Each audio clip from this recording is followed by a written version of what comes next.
Well, hello, welcome back to Mindfulness Monday. Told you guys I'm not going to be back. Hope you guys enjoyed that little Music Monday earlier. Now we're going to do our mindfulness check, soul searching, whatever you might call it, or just listening to a blind guy talking nonsense for a little while. The date again is May 29th, 2023. Today we are going to talk about the art of setting boundary.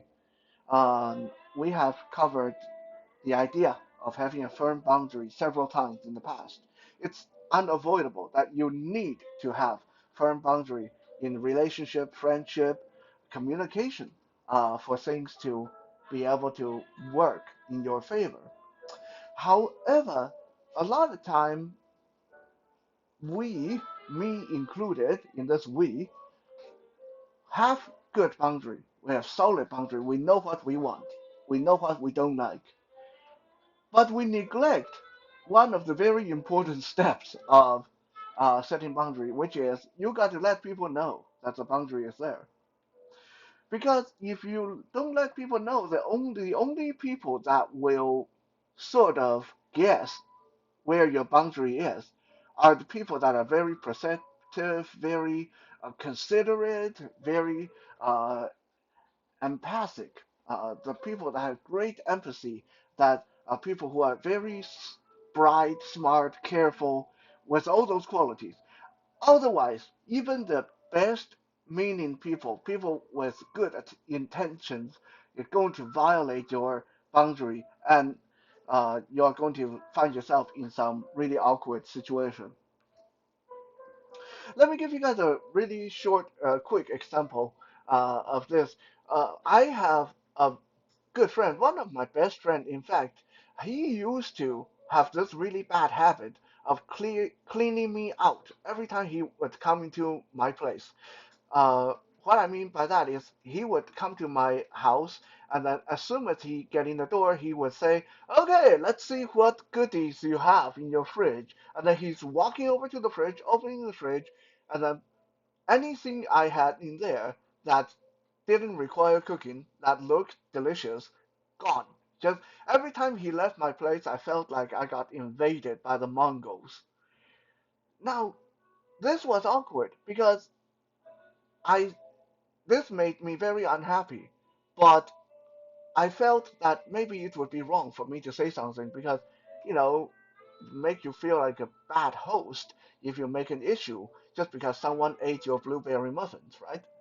And I mean, come on, you've been friends for 20 years. Are you really going to make an issue of him eating your croissants? But here's the thing.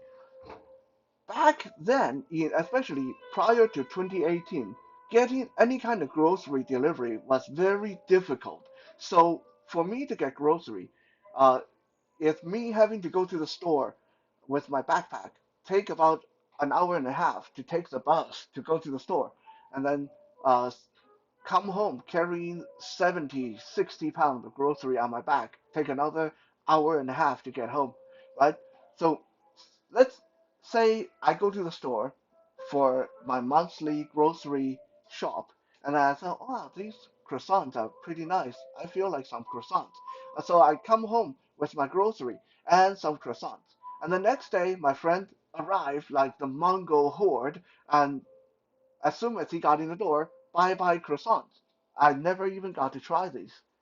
And so now, if I want any more croissants, I have to go back to the store. So you can imagine that this was really pissing me off because he did this every single time for years and years. I tolerated this until finally I had to sit him down and say, hey, dude, look, it's not about the croissant or the muffins or the pastries or the whatever I have in the fridge, but you realize that for me, going to the store is very difficult.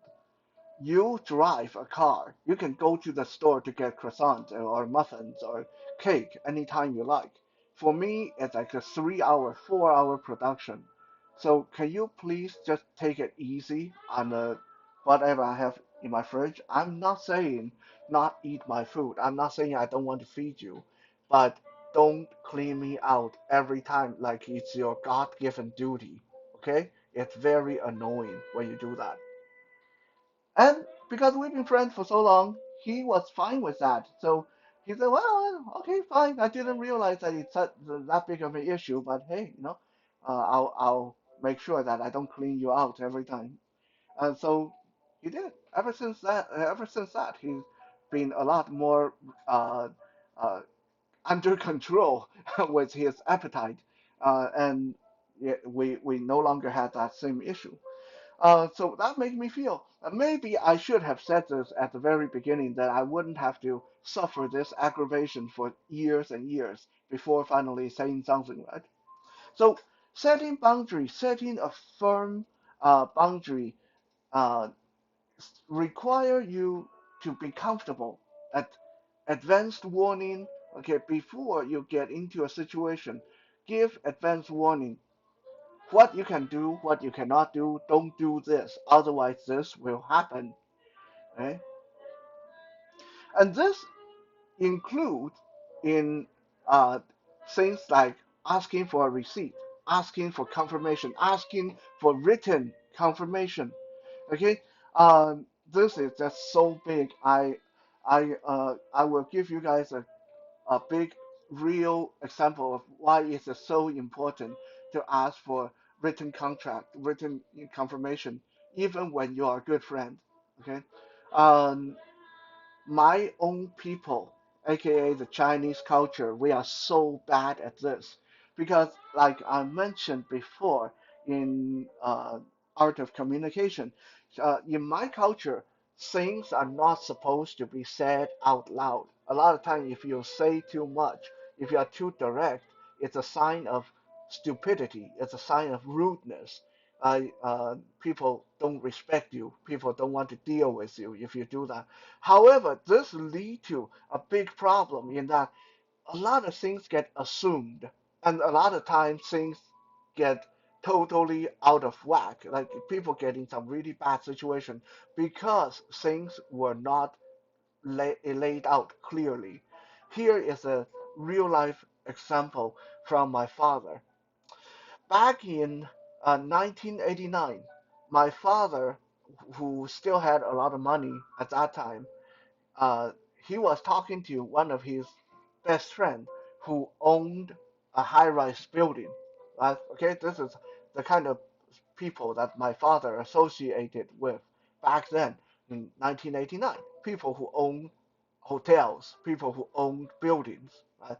So my father said to his friend, I would really love to have like a penthouse uh, apartment, like the top of a building, like my own private penthouse, like those presidents or playboys, that I can overlook the whole city. And I want to have my own yard and garden and the whole shebang on the top of a building. That would be so freaking cool.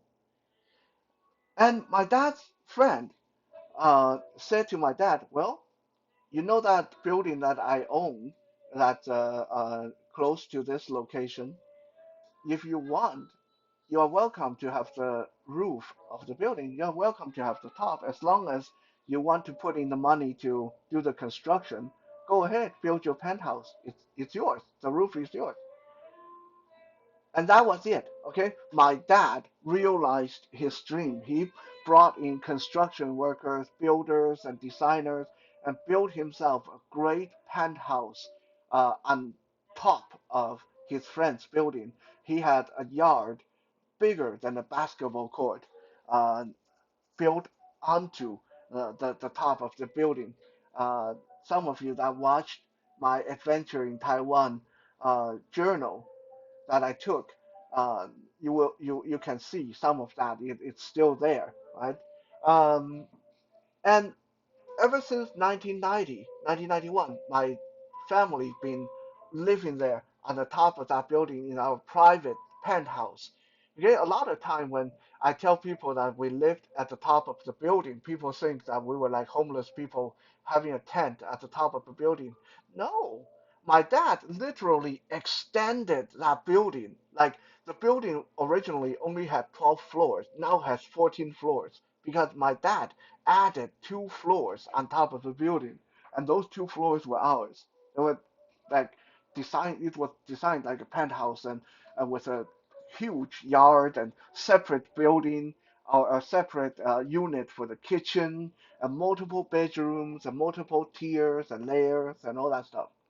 Okay, that's me digressing a little bit just to give you guys an idea of the scope of the construction that my dad had done to the roof of the building because his friend told him, "Go ahead, this roof is yours." Fast forward 30 years. All right, fast forward 30 years. In 2020, uh, the friend has now passed away, and the new owner of the building has been trying to get my father removed from that penthouse, trying to kick my father out of there because the building is illegal. You're not supposed to build on top of the original building without explicit permission and all kind of permits and stuff like that. And this is where my father ran into problem because he has no such thing. There's no written contract. There's no written agreement. There's no paperwork. His friend told him, "Go ahead, the roof is yours," and he went for it. And for 30 years, it was fine. The friend was alive. The friend still owned the building, so no one gave him any grief. But now the original owner is no longer there. He had no legal standing. He had no reason that they should let him stay there. Okay, so this is a very real example of why it is so important that even between friends, you need to have clear statement, clear boundary, clear contract, clear receipt. I can't even stress how important it is because if you don't, then maybe 30 years, 40 years down the line, it may come back to bite you on your butt like it is now to my father.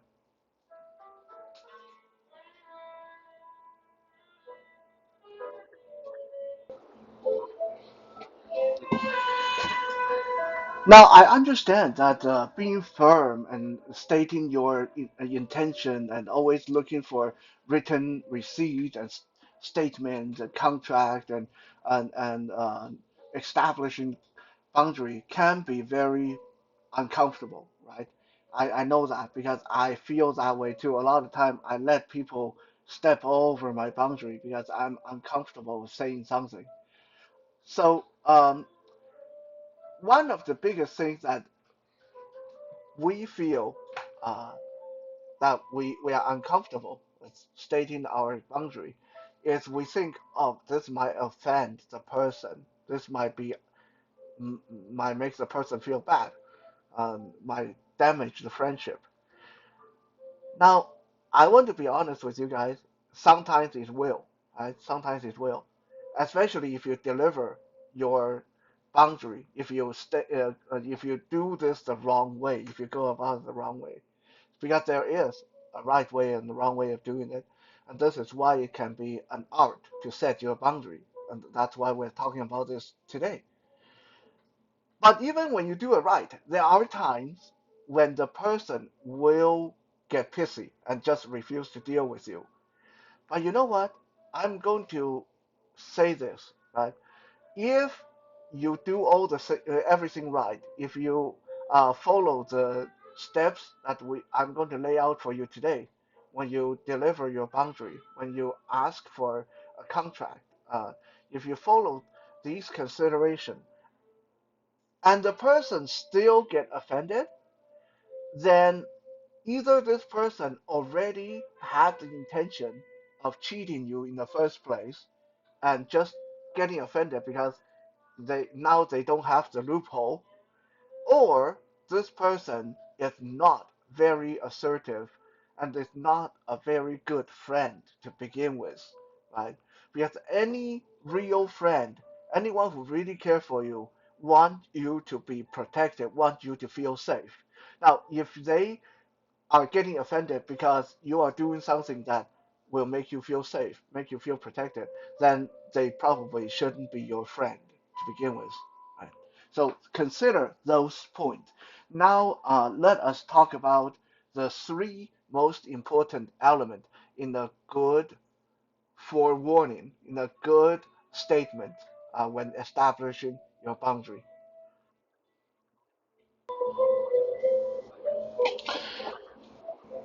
The three most essential elements that should be included in delivering a good statement about your boundary or about any kind of contract or forewarning, which we'll just call it, is first, state what you don't want to see happen.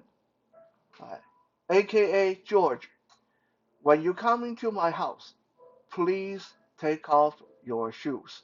Do not wear your shoes inside my house.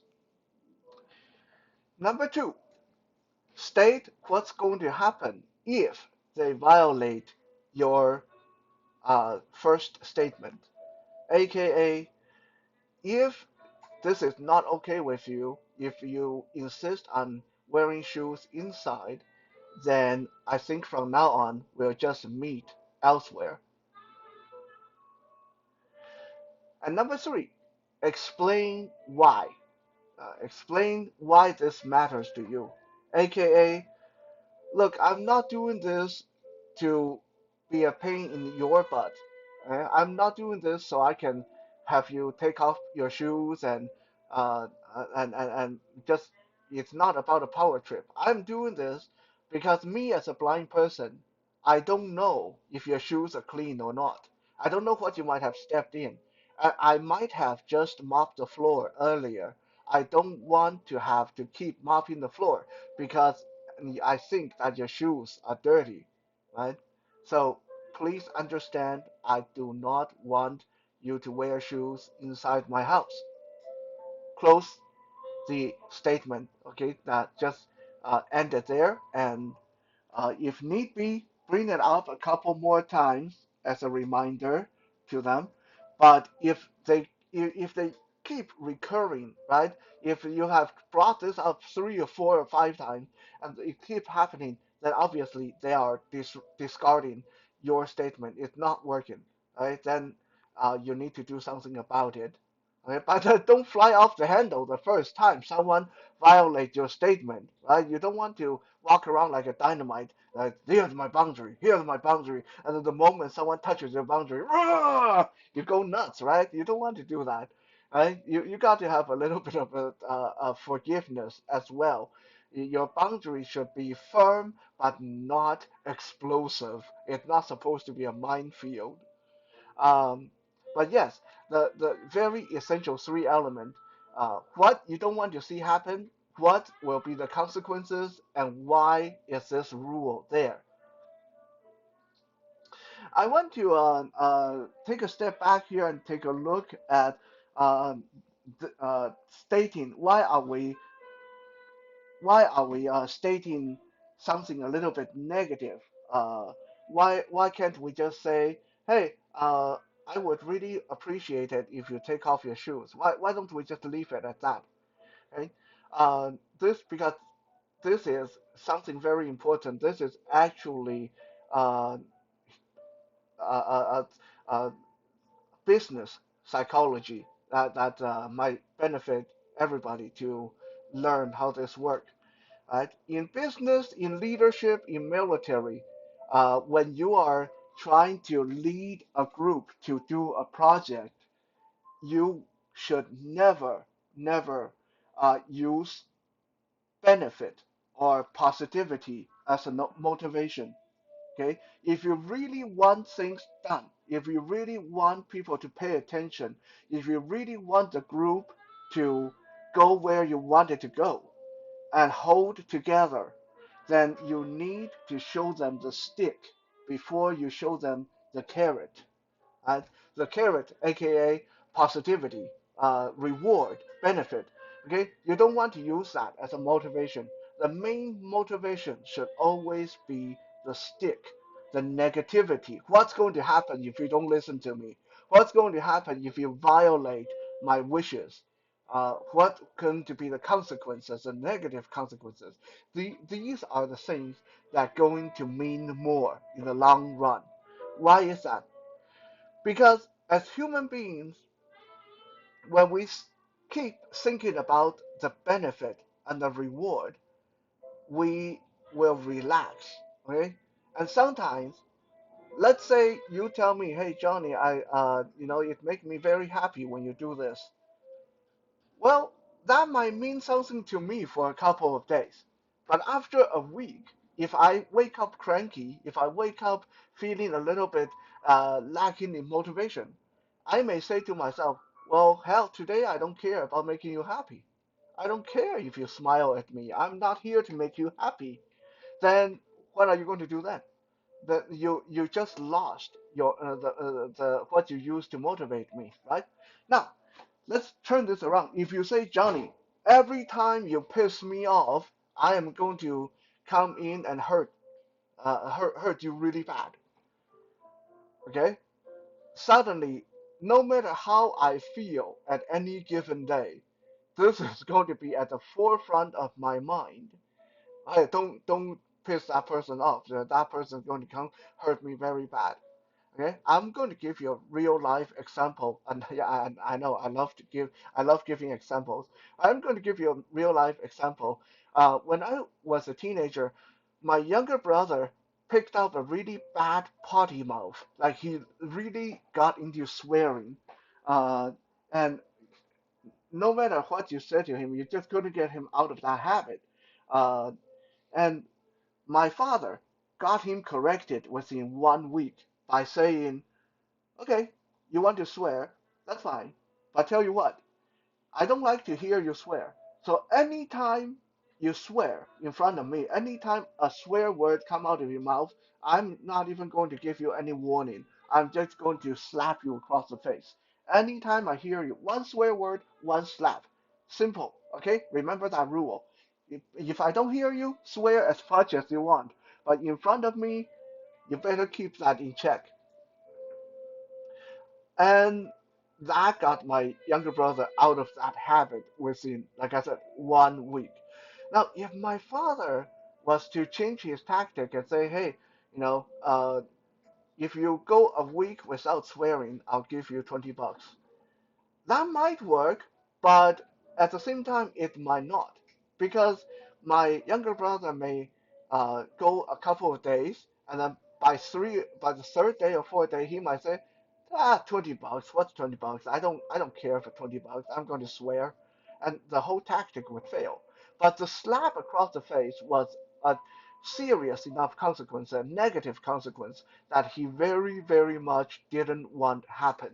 So if you are in any kind of a leadership position, uh, and you want things done to the best of people's ability, show them the stick, show them the negative consequences, and use that as your chief motivation. Okay, that's a little bit of a side trip, but it is definitely relevant to what we were talking about, which is setting boundary and trying to make people understand where you stand on a certain matter or issue.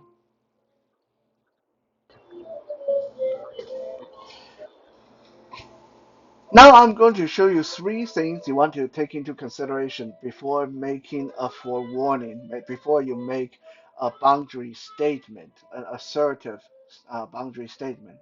Three things to consider. Number one is you only want to do a forewarning. You only want to forewarn or make a boundary statement if it's important enough to you. Okay, this is something you want to really consider before you do this. Is this really that big of a deal? Is this important to me? Because if it's not, then you are running the risk of losing a friend or pissing someone off or offending someone for nothing. Right? We already established that even with the best of intention, some people will get offended. Some people will feel that you are not a fun person to deal with. You are not a nice person when you do this. So only do this if it really mean that much to you. Okay? If it's not that important, then you might want to think of other ways of handling the situation because it's not worth the risk. Also, also, um, the more rules you pile onto a person or your friends or people who deal with you, the more boundary and rules you set, the less people want to be associated with you because walking around you is literally going to turn into like trying to memorize a road test or trying to navigate a minefield, right? So, for example, if I tell you, hey, when you come into my place, please shut the door so the cats don't get out. Otherwise, I'm going to be very angry at you. Um, that's cool, right? That's one rule. But then you go into the washroom and you're in the washroom and I'm outside the washroom. Hey, oh yeah, by the way, when you're in the washroom, don't pull the toilet paper out. And don't use too much toilet paper. Otherwise, I'm going to be really angry at you. And then when you go into your kitchen, oh yeah, when you're in the kitchen, remember to don't eat too much of my food in the fridge. Otherwise, I'm going to be very angry at you. And then you go into my bedroom, and I come up with more rule, and I just spend the past 20 minutes hitting you with statement after statement, right? If you do that, then I don't blame your friend. I wouldn't want to associate with you either, right? So, uh, yeah, don't uh, overdo the boundary statement. Think about it before you do this. Is it worth it? Is it really that important? Only do this when it's very important to you. Number two, never give a boundary statement when you are already angry. Okay, wait until you are calm, collected, you can articulate yourself, articulate your point in a calm, non-offensive fashion. Otherwise, if you are already angry and you come across as being angry or pissed off or offensive, then the person will automatically go defensive, and then later they're going to think, nah, he only said that because he was angry at the time. He didn't mean it, right? So don't do this when you're already pissed off. Wait until you're calm, and then make a point of addressing what is it that you want to set a boundary on. Number three, always keep in mind the dignity of the person you're talking to, right? This is very big because if you are trying to set boundary, but at the same time, while you're doing this, you're embarrassing them because you're doing this in front of everybody, uh, then it's going to be counterproductive. They will just refuse to listen to you or refuse to deal with you altogether. Uh, for example, if you and I are out for dinner and let's say we are surrounded by friends and families, and I realize that I am $5 off and I don't have enough money to pay for my steak. I lean over to you and say, hey, uh, I just realized that I'm a little bit short. Can you uh, lend me $5? I'll give it to you next time. And then rather than being nice and covert about it, you immediately pull out a pen and paper. Okay, you want to borrow $5 because you can't afford your own steak. That's no problem. I have $5. But yeah, so please sign a receipt here, and then so I know that you'll pay me back. And by the way, if you don't pay me back, I'm going to come and knock on your door, and I'm going to do this, and that. Yeah, okay, then by this point, I'm going to say, you know what? F you, never mind because you just embarrassed me in front of everybody, even though there's nothing wrong with you trying to set a firm boundary and uh, get a receipt or contract. But uh, yeah, always remember the dignity of the other person, the other party. And this is super important if you ever get into a business situation where you have to shake hand over a deal and get the person to sign the contract and stuff like that. You need to always consider the feeling of the other person. Otherwise, you won't be able to get anything done.